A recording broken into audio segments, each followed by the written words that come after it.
Philly Joe and Vicky podcast. Brought to you by Fort Rouge Auto Center. Vladdy, you have tears in your eyes, Vladdy.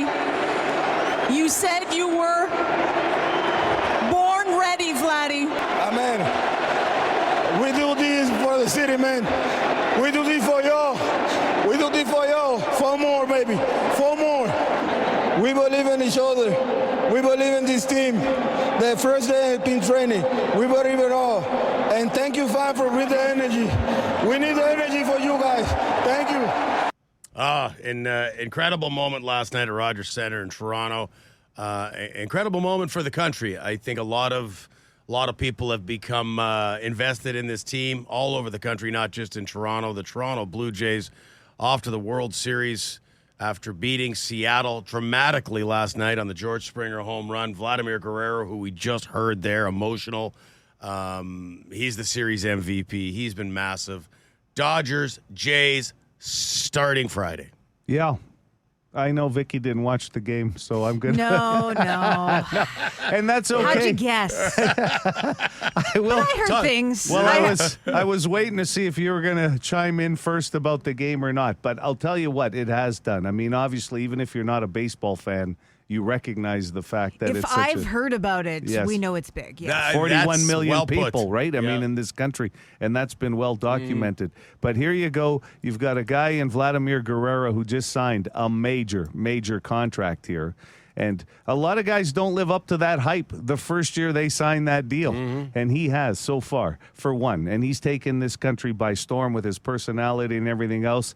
And listen, there's some lines right in there already. Bring the energy, right? You know, and that's this stuff. And just listening to him talk and He's about so good. how he loves his time in Toronto and everything else.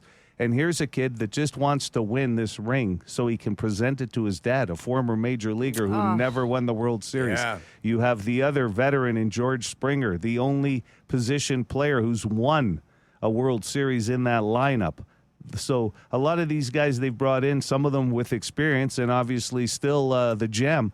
But you wouldn't remember this, but there was a Kirk Gibson home run. And when he played for the Dodgers, and he had the wonky knee, if you remember, in a World Series. I remember. And Springer going in with the wonky knee hits the game-changing home run. One swing of the bat. And it was just an interesting game. I've said it all along. This has been a real fun team to watch. And I didn't even start off as a Jays fan, but I've really become one this season with a team that was supposed to not really do much. Well, there was no expectations, Vicky. That's the thing about this team. They're underdog story. Right. Nobody had them.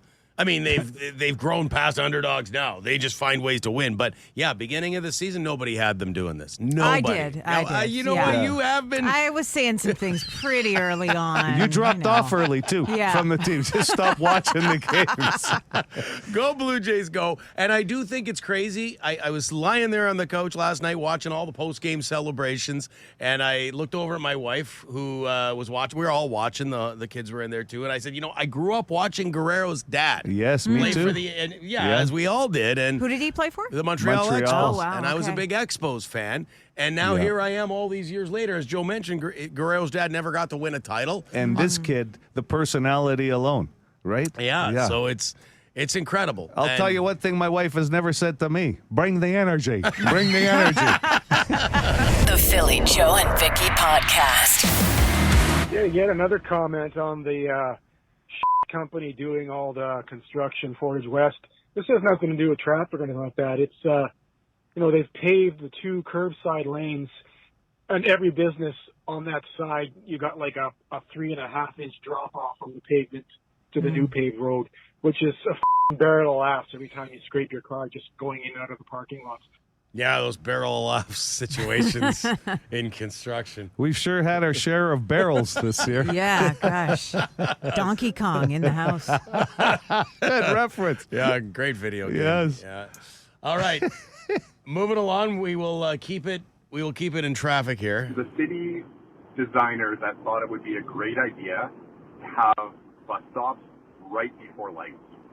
So, for example, right now, sitting behind a bus who has his 4-ways on because he needs to kill time because, God forbid, he gets to the bus stop too early or too late. So then everybody behind him, then proceeds to get into the other lane. Waiting for the light, now everybody's on that other side, and the light goes green, and of course the bus starts to go. Maybe in the future, we could possibly, just possibly, have bus stops maybe 10, 15, even 30 feet away from a light. I've seen this before. It's quite common, as this caller suggests. I've always wondered about that. There must be a reason.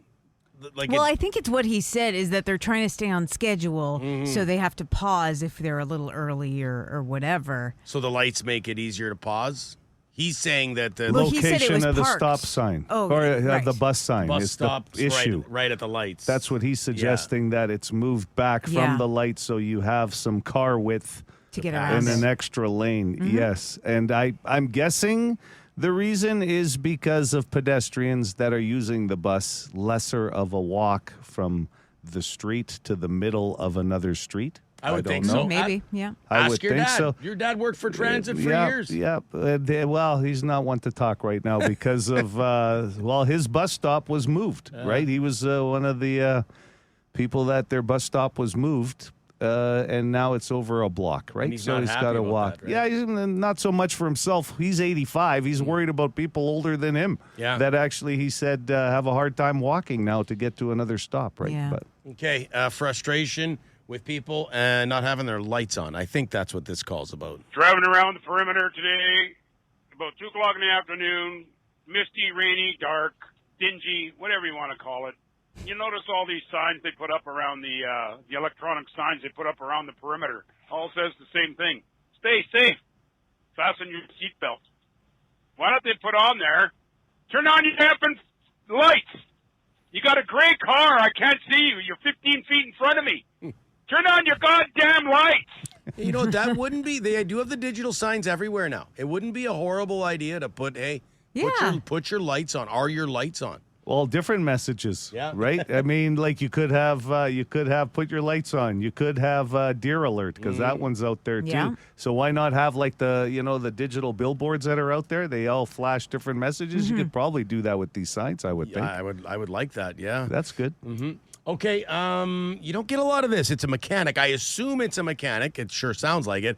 Frustrated with people not, the old. Always thinking that a mechanic is screwing you over somehow, or that whole. It's a case of like the bad apples ruining it for the whole bunch. That's right. Yeah. Just because I'm getting sick of it, I work in automotive. If you don't trust us to work on your car and you think we're screwing you, go get your own education on how to do mechanical repairs and work on your own car, because we're tired of you people. We are absolutely tired of you saying that we are you or something, because all this extra technology that you guys absolutely need to have in your car, like blind spot monitoring and the sensors and adaptive cruise control. When one electrical issue happens, we have to check all of those systems, which means it's not a 1 hour diagnostic. It's probably going to be a 6 hour diagnostic at over $100 an hour. So, two options. You can work on your own cars, or you can have a car that doesn't have all this fancy in it. You don't need to have a backup camera. You don't need to have blind spot warnings. You don't need to have a heated steering wheel. You don't need to have all this bullshit. Well, I'm not working on my own car, and I do need all that stuff. So I'll continue to trust you guys. My 2013 for the win. That's right. Stick with that car. Do you do all your own work on your 2013? Oh, yeah. No, I got a guy. Yeah, and he is good and he is honest. Yes, that's crucial. Yeah. That's a nice positive ending to the bone phone. That's it? You're calling it? Well, I don't. Do you have one more? I was going to play another one, but you're exactly right. It's positivity like that we love around here. Thank you, Vic. This is the Philly Joe and Vicky podcast. Hey there. Hi there, Arvin. How are you? I'm good. And you guys? Doing good. Oh, we're doing well. Excelente. Good to hear that. You ready to play this morning? You've been playing along. You feel like you have a good guess, Arvin? I'm not really sure, but I'll try my best. Well, that's how the game is played, right? You just got to throw it out there and hope for the best. Yeah, sure. That's the right attitude, Arvin. Let's get at it here. $4,100 up for grabs. Arvin, let's see if you got a Springer dinger inside of you here and hit a home run. Celebrity voice number one. So. Yeah. Voice number 1, I'm guessing Cody Rhodes. Cody Rhodes, the professional wrestler, son of Dusty. Celebrity voice number 2. Emily Blunt. That's correct. And voice number 3. It would be Jimmy Fallon. That is correct as well. For the win, is it the American Dream son, the American Nightmare, Cody Rhodes? It is not, Arvin. Nice try, though. It's okay. Yeah. We always encourage our contestants to keep playing along. You never know. We've had people get in twice before. Oh, yeah. So you just never know. Okay, Yeah. Arvin? I had it before. Oh, you played before, not this round, but one of the other times we've played it? The first one. The first ever. Who the hell is that? Did you win? Yes, I'm the winner. You're the winner. I thought I recognized your we voice. thought, okay, Arvin, Oh, that would have been a dynasty, man. Yeah, if you no got kidding. another one.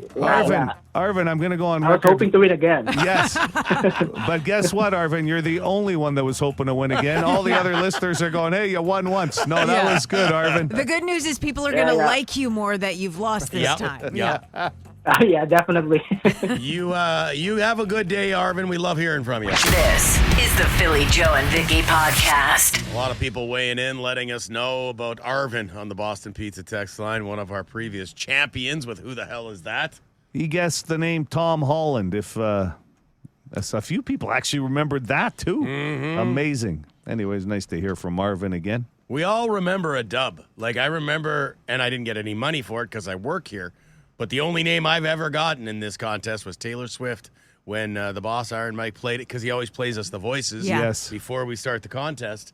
And he played the 3 voices, and I was like, Taylor Swift. I knew it immediately. I got it. Well, you're a Swiftie from way back. So Oh, I love Taylor that Swift. voice is baked into your brain. What's that song about the red lipstick and the she likes the Style? Yes, I love that song. Yeah. About Harry Styles. Yeah. Is And it? Yeah. Really? Well, I guess most of her songs are about somebody or some... A lot of them her are. past, right? Yeah. And then I'm drunk in the back of the car. You know that one? Do you know I don't know. That it one's well enough. that one resonates with you from about a decade. That was your whole 20s. yeah. Absolutely. She called it a hit song. He called it his 20s. That was life for me. The Philly Joe and Vicky podcast. Be a good person. Rate or review this show wherever you subscribe and get PJ and V into more ears. Right. Yeah. One step closer. Lincoln Park, 92.1 City, Winnipeg's rock station. That will wake you up on a Tuesday morning. Like, if that comes on your clock radio, do people still use a clock radio, right? I think some Whatever do, but all most, means necessary. Yeah. Like, as long Maybe as as a backup. I used to have a buddy who had the buzzer clock radio. Like a roommate. Yeah. And it was okay because as long as he was home, no problem. He'd shut it off right away. But then he'd go out of town on the weekend and forget to shut his alarm off. So it'd be Saturday morning. I finally get a chance to sleep in. And I got to get up, walk across the hall, go into his room, and I would always just out of anger unplug the clock radio. That was the old school sound too. There wasn't like your yeah. phones now where you got a million options on the Yeah. Hey, by the way, Lincoln Park's Hybrid Theory 25th anniversary. Howard will have a beautiful landmark album feature Friday night 9 p.m. So put that Speaking next of- to your alarm clock. Speaking of alarm clocks, have you heard of the ones that like will run away from you, so you have to get out of bed to turn them off? That would freak me out. I don't want They that. have wheels What? on them, and they'll fall What? off the dresser and like scoot around No. and hide, so that you Oh, have to God. get up and get them. That's if you have a dog, I'm telling you, that's not the alarm clock for you. That's nightmare fuel. I don't want that. I guess desperate times if you're somebody who has a hard time Holy. getting up. Like I have, I don't know what you'd call them. Like I wake up in the middle of the night, like a little confused every now and then, Okay. thinking, Yeah. It's called age. I know what? I got to be honest. You're not as old as I am, but that'll happen during the day too, Phil. Well, yes, but I'll sit up in bed and be like, oh wait, What's going on? Oh, yeah. Is someone in here? Yeah. And my wife will like wake up and go back to sleep. You were in a deep dream. Yes, a deep dream. And now, what do they call that? Night tremors or night terrors? Night terrors, not tremors. I feel like terrors are a bit more extreme than, wait, what's going on? Where am I? Okay, so they're not terror. The night sweats? I don't know. Just night confusion. Night wonders? Wake up in the middle of a bad dream, I Yeah. guess. And I'm super. So, all this to say that if I got a clock radio running around my room now, I'm in the middle of a dream. You're chasing this thing around. That I do not want that thing in my house. So does like snooze stop that thing from running? Well, if you can catch it. If you catch it in time, wow. Would it survive a baseball bat? If What is this, like Rocky chasing a chicken? Like, remember that? Oh, that's terrible. Hey, Vicky, do you like movie suggestions? Like, I know you get some of them. We all do here on the show. Are you okay with, so Crazy Craig, who's like a movie critic, unofficial with 92.1 City, he leaves messages on the Bone phone, and he's got some movie suggestions for you. Oh, okay. I mean, I'm open to them. I don't guarantee that I'll watch them. They have to be of interest. Okay, well, let's play this. Let's play Okay. this. This is from Crazy Craig here. So now as we're edging closer to Halloween, and there was a trailer for a movie coming out next month, unfortunately. But anyway, this trailer has to do with what I have to mention. Vicky, I'm putting you to task. The task. There are two awesome horror movies out there. One that came out last year called Long Legs. Nicolas Cage, Satanist serial killer. Enough said. And a movie that came out around Valentine's Day this year, based off a Stephen King book, The Monkey. Hilarious. Anyway, that's the start of my lead into Halloween. Crazy Craig. Peace.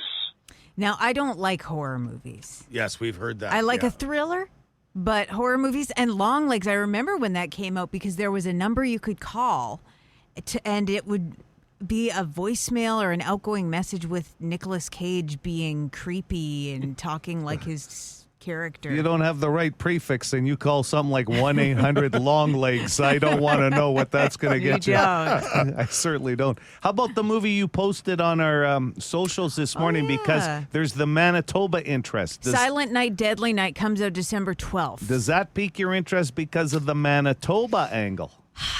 More than Long Legs, certainly. Okay. But I don't do scary movies that involve Christmas.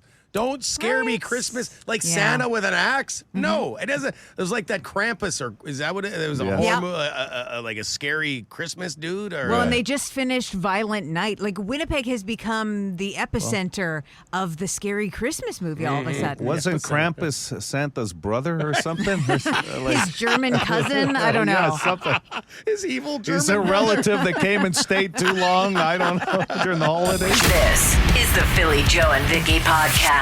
Brought to you by Fort Rouge Auto Center. Please, Vicky, share with us your wake-up routine, that alarm clock. You have an alarm clock that mimics the sunrise? Yeah, it's great. Well, that's what it does. It kind of gradually lights up maybe 20 minutes before your alarm goes off. And then you feel like it's morning time, and it has soft music that gets a little louder. It's pretty great because it sucks to wake up as early as we do in a dark room. No kidding. It sounds like you live in a spa. Yeah. You know what I mean? Like with the music and Yeah, it's better than your birthday's next month. Can we get you an indoor waterfall or something? If you don't mind. I actually saw Drew on the Boston Pizza text line says he had an alarm that was called Off the Wall. It was a grenade you had to throw off the wall to shut it off. Oh. Then it would go off 10 minutes later on the other side of the room. Wow. A grenade-like That's item. kind of fun. Oh, yeah, real fun. Well, when the alarm goes off, do you not want to throw something at the wall? No, absolutely. Yeah, good point. So you get it all out of your system before you get up. And then if you want to check on it, you have to I don't walk. want that aggressive of a wake-up. Like, I wake up immediately, whatever my alarm is. Like, right now, it's what? Play this for you guys. Yeah, the comment. Oh, I hate that sound. I think that's mine, too. That's everybody's. I think that's Yeah, the is that default. the common one? I hate that one. I'll tell you what, if you're a snorer, though, that one doesn't get the job done some days, right? Yeah, if you're snoring's out doing the... a little dangerous. But I don't want, like I say, I'll take that over aggressive, like a grenade, or the one you said where the the alarm clock's running away from you. Yeah. That's very involved. First thing I like to do is get right into a sprint as soon as I step out of bed. The Philly Joe and Vicky Podcast. And that's a big difference when you're talking. A lot of scary movie suggestions have been coming in over the past few weeks. So off air, we were chatting about the difference between disturbing and scary. And I agree with you, Vicky. There's some movies that are just like, you can't get it out of your head for a few days. The movie Mother with Jennifer Lawrence, I felt sick after watching. I had to put on an episode of 30 Rock just to cleanse the palate, just to get your mind in a better frame. Yeah. It's like Hostel is very disturbing as well. Yeah. Even The Ring is like scary, but it's kind of disturbing as well. Like the girl crawling out of the well. I don't watch a lot of those types of movies, though. I don't usually either, but I don't know. Sometimes I'll go in thinking it's more of a thriller than a horror movie, and sometimes those can turn out to be even more disturbing. So you don't shut it off because it's like that car crash. You got to stick with it? I have shut ones off before. The Hills Have Eyes. I couldn't. I heard that's terrible. Who's making this? I heard stuff? that's terrible. Sick. Like super disturbing. Yeah, The Hills it really Have is. Eyes. Like I don't need that stuff. No. Hereditary was disturbing. Watched it once, never again. That came in on the text It's funny line. the way we'll stick with it a lot of times right to the bitter end. Oh, I watched the whole thing of Human Centipede. Didn't need watched to see that? Yeah. It was one Why of those, would you watch that? It was one of those things like I was young, maybe high schoolish or something like that, and there's a group of people and we're all watching it. There is a sick fascination, but thinking about it makes me sick. You see? That's why a lot of us sleep with gummies nowadays. Yeah, Some of that's the right. disturbing scenes from the past Because you are once catching saw a up. bad movie. I just remember seeing the trailer for Human Centipede, and I'm like, nope, I will never go near that movie. Yep. Just hearing the concept is enough to skip a meal. Yeah, Joe, don't watch Human Centipede. No. As much as you might be tempted. I don't, you know what? I'll just gloss over a lot of those movies. Interesting. Someone's mentioning The Conjuring. So you just put a red dot on that, you said. I did. I'm throwing it on the PVR and I want to watch it. Is that disturbing? It doesn't look. I don't know what it's about. It just looks really scary. It doesn't.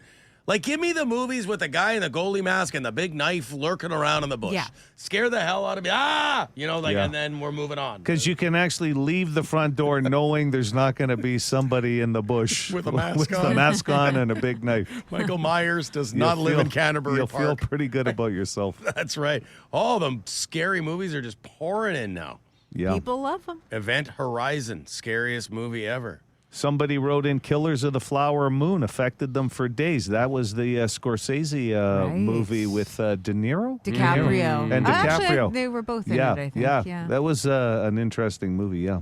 A few people are saying The Substance. Did you ever see that one with Demi Moore? I have not. No. Really? Demi Moore? She won the Oscar for it or almost won the Oscar? Yeah, that just came out last year. Yeah. I did see that one. It's good, and then it goes off the walls bonkers, and it's almost like comically weird at the end. Is like, she not whoa. an actress that is trying to keep stay, up with the times, stay young or something? Yeah, exactly, with Which these is injections. Ironically, what Demi Moore kind of looks like now. Totally. But yeah, it's a good movie up to a point where it just goes nuts. Yeah. Oh, this Ed Gein story. Someone's texting Kirk. They've been pushing this hard on TV. Is that on Netflix? It's a document. I don't know. It's a documentary. Maybe Isn't Kirk Charlie can let us Hunnam know. in it? I thought it was maybe. Is it a movie? I thought it was a movie. I think Charlie Hunnam is in. Okay. The First time hearing about it. Okay, we'll look into It that. looks one. pretty intense, though, doesn't it? Yeah, Weekend at Bernie's too. Yes, very disturbing. 100%. This is the Philly Joe and Vicky Podcast. Great night out up for grabs here. Harlan Williams tickets. That's this weekend. You were saying, Aiello. Yeah, I think the date off the top of my head is, I think it's in 5 days. Yeah, going to be good. Sunday night. He's very popular when he comes to town. He's so fun. I always think about that scene in Something About Mary where he's the hitchhiker. Yes. He's got like 7-minute abs. Dumb and Dumber. Dumb and Dumber when he drinks the pee. Yeah. I forgot about there's something. Good so recall. Good. 780 City, 780-2484. Joe has the question. This could be the easiest question I think I've asked on Completely Useless Question. I'm not sure. Almost 60% of people say they will put this in their right pants pocket. Almost 20% keep it in their left pocket. Okay? Almost 60% of people that took the survey said, yep, I'll put that in my right pants pocket. almost 20% said they keep it in their left pocket. Hi, City. Go ahead with your guess. Is it a cell phone? Cell Cell phone. Number 2. Yes. Excellent. I'm more of a left than a right, I think, if I Back put it in my pocket for me. pocket. Back? Or my fanny pack. 780 City, 780 2484. Good morning. Good morning from the poor boys. Poor boys. Poor boys are back. Yeah, well, we never leave. This is number 3.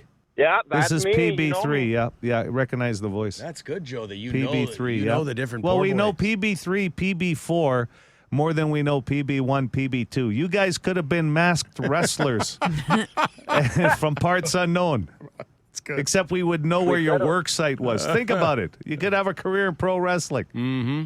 You know what? Coming from Joe, that's high praise, so we appreciate that. No kidding. Someday he'll intro you at work. That's it. I'll come by there and say, ladies and gentlemen, from parts unknown, weighing in at 268 pounds, a PB3.